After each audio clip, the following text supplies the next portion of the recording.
tingin ko nga, dahil nga napakabilis ng umaksyon ng ating ombudsman, linggo na lang ang bibilangin natin. At mafa-file na itong mga kasong to, starting with the Bulacan case na final natin noong September 13 in the next few weeks.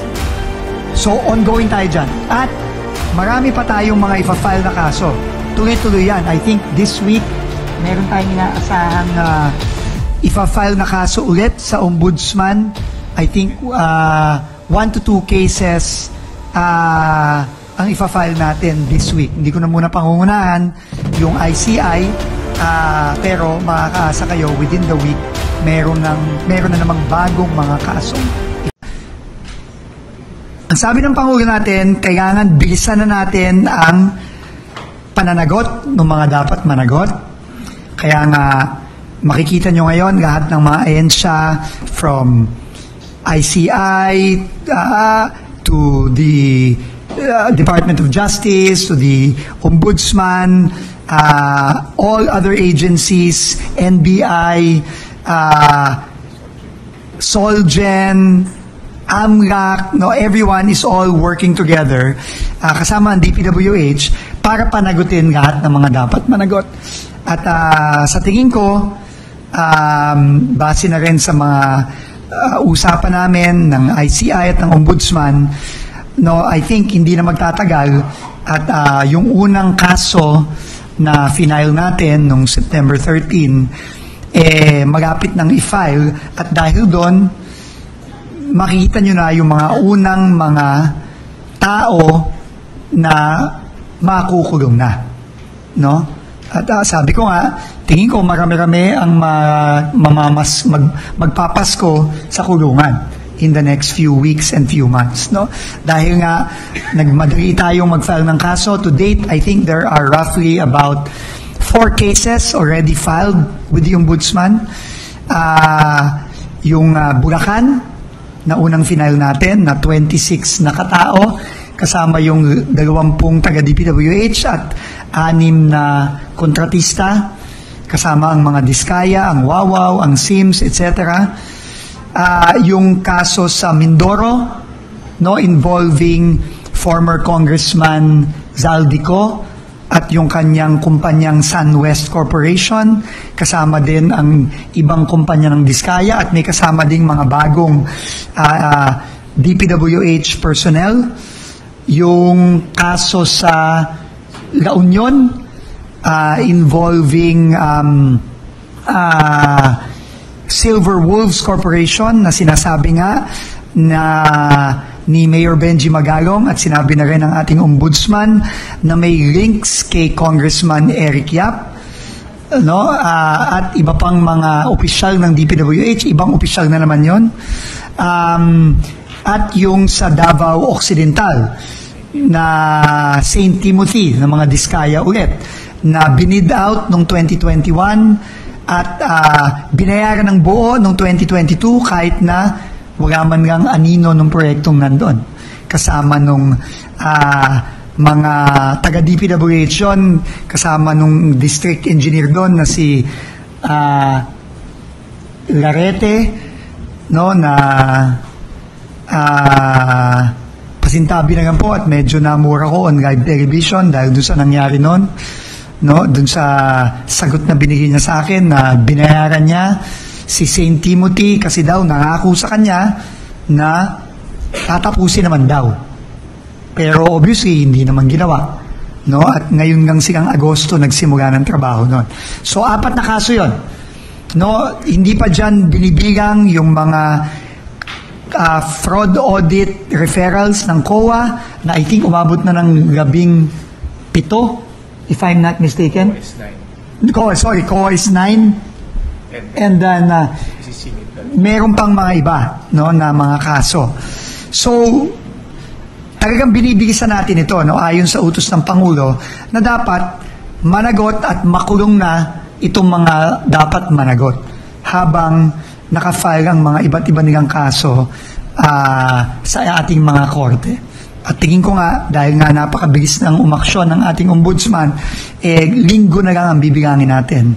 At mafa-file na itong mga kasong to, starting with the Bulacan case na final natin noong September 13 in the next few weeks.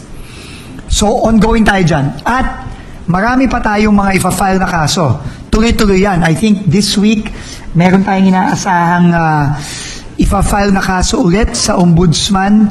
I think 1 to 2 cases ang ifa-file natin this week. Hindi ko na muna pangungunahan yung ICI, pero makakaasa kayo within the week meron na namang bagong mga kasong ifa-file tayo at tuloy-tuloy yan every week na magfa-file tayo ng kaso. Hindi tayo hihinto hanggat hindi natin ma-file ng kaso ang lahat ng dapat managot.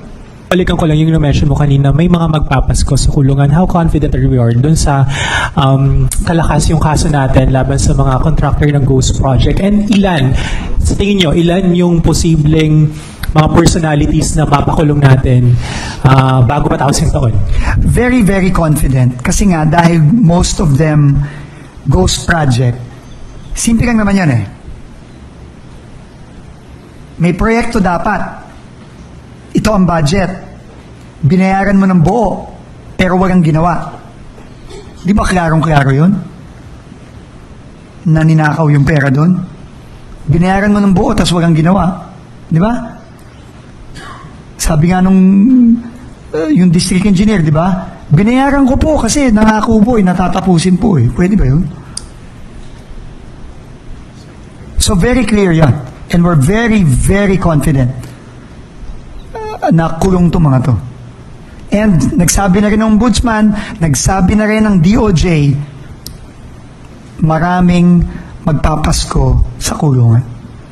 As for the number, well, pwede mo naman natin i-compute yun eh. Yung sa Bulacan, 26 yun. Yung sa yung sa Mindoro, siguro, ilan yun? Mga 15 ata yun. Yung sa La Union, baka mga 48 ang total, no? Pero hindi pa kasama si La Union nata doon. Ay, si Mindoro doon.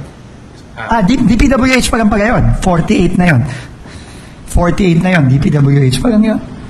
Siyempre, may mga contractor pang iba. Sir, Lawrence. So, definitely, may 50 yan. Baka mga 60 siguro ang estimate ko. Thank you, Sec. Sir Lawrence po ulit. 60 yung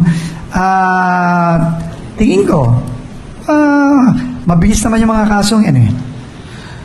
Yan. Sir, baka matanong lang, baka masagot nyo rin. Baka may politiko na kasama dito, sir, sa mga makakasuhan. Ayoko munang pangunahan ang Ombudsman. Pero may mga politiko nang nakasuhan. Kamukha ni former Congressman Zaldico. Nakasuhan yon. Meron na rin mga ibang politikong na-mention. Tulad ni Congressman Eric Yap on the La Union case sa Silver Wolves. Although wala pang kaso yung kay Congressman Yap, pero na-mention na siya as person of interest.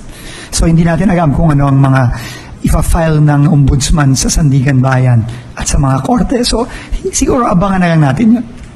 Base na rin sa mga usapan namin ng ICI at ng Ombudsman, no, I think hindi na magtatagal at yung unang kaso na final natin noong September 13, malapit nang i-file at dahil doon, makikita nyo na yung mga unang mga tao na makukulong na. No? At sabi ko nga, tingin ko marami-rami ang magpapasko sa kulungan in the next few weeks and few months. No? Dahil nga, nagmadali tayong mag-file ng kaso. To date, I think there are roughly about 4 cases already filed with the Ombudsman. Yung Bulacan, na unang final natin, na 26 na katao, kasama yung 20 taga-DPWH at 6 na kontratista, kasama ang mga Diskaya, ang Wawaw, ang Sims, etc. Yung kaso sa Mindoro, no, involving former Congressman Zaldico at yung kanyang kumpanyang SunWest Corporation, kasama din ang ibang kumpanya ng Diskaya at may kasama din mga bagong DPWH personnel. Yung kaso sa La Union, involving Silver Wolves Corporation na sinasabi nga na ni Mayor Benji Magalong at sinabi na rin ng ating ombudsman na may links kay Congressman Eric Yap, no? At iba pang mga opisyal ng DPWH, ibang opisyal na naman yon. At yung sa Davao Occidental na St. Timothy ng mga Diskaya ulit na binid out noong 2021 at binayaran ng buo noong 2022 kahit na wala man lang anino ng proyektong nandun. Kasama nung mga taga-DPWH yun, kasama nung district engineer doon na si Larete, no, na pasintabi na nga po at medyo namura ko on live television dahil doon sa nangyari noon, no, doon sa sagot na binigay niya sa akin na binayaran niya si St. Timothy kasi daw nangako sa kanya na tatapusin naman daw. Pero obviously, hindi naman ginawa. No? At ngayon lang silang Agosto nagsimula ng trabaho. No? So, 4 na kaso yun. No? Hindi pa dyan binibilang yung mga fraud audit referrals ng COA na I think umabot na ng 17, if I'm not mistaken. COA is 9. And then, meron pang mga iba, no, na mga kaso. So, talagang binibilisan natin ito, no, ayon sa utos ng Pangulo, na dapat managot at makulong na itong mga dapat managot habang nakafile ang mga iba't iba nilang kaso sa ating mga korte. At tingin ko nga, dahil nga napakabilis ng umaksyon ng ating ombudsman, linggo na lang ang bibilangin natin at mafa-file na itong mga kasong ito, starting with the Bulacan case na final natin noong September 13.